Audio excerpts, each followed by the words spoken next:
So I know I can't see you guys at home, but go ahead and raise your hand if any of these questions apply to you. How many of you currently go to school or are currently taking online classes? How many of you have family and friends? And how many of you currently are employed? If you answered yes to at least two of these questions, that puts us all pretty much in the same boat. So how do we balance it all? This problem affects a lot of different people. It affects us in college, people in high school, as well as um, adults who come home to kids every day who are going back to school. So, with this vast amount of people that this problem affects, there's going to be a lot of different approaches to a solution. Rafaela in the discussion board brought up structural change, making changes to the price of college admission and things like that, which I think is a great idea. I think it would prove to be effective. However, it's a longer term goal. And my solution, I really wanted to focus on what we can do right now at home ourselves. So I have a 3-step solution that I would like to bring to you. It is a modified version of what they propose in the article 3 Steps to Balance Work and School Like a Boss, written by Amber Shiflett, which she posted it on a job seeking website. So the first step is to prioritize. So this would kind of be at the beginning of your week, figuring out what you're going to do when. So in terms of your assignments, it's important to look at due dates and try to approximate how long you think it's going to take you to finish that assignment to the best of your ability. And then based on your due dates and things like that for your assignments, you can plug it in to your work schedule.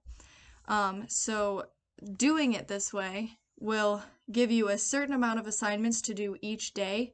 You'll have achievable goals each and every day that you can reach.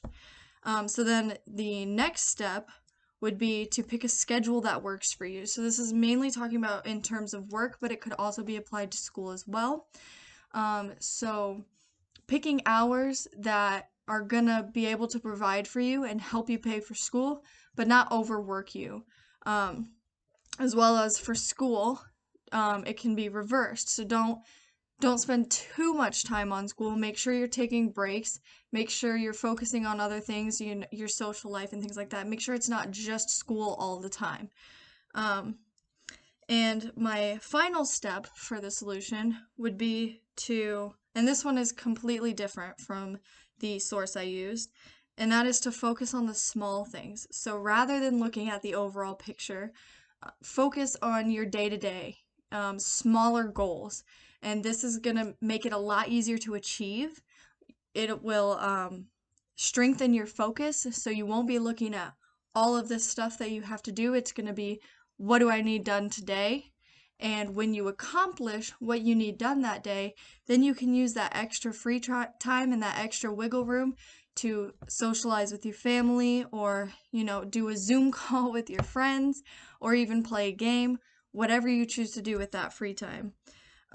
Doing this, it's much easier and much less stressful to take things in. So this solution that I've presented to you can be accomplished all by yourself at home. The only cost that you're going to have to put into it is the 10 to 15 minutes it's going to take you on a Sunday or a Monday to plan out your week and get everything written down so that you have your goals per day.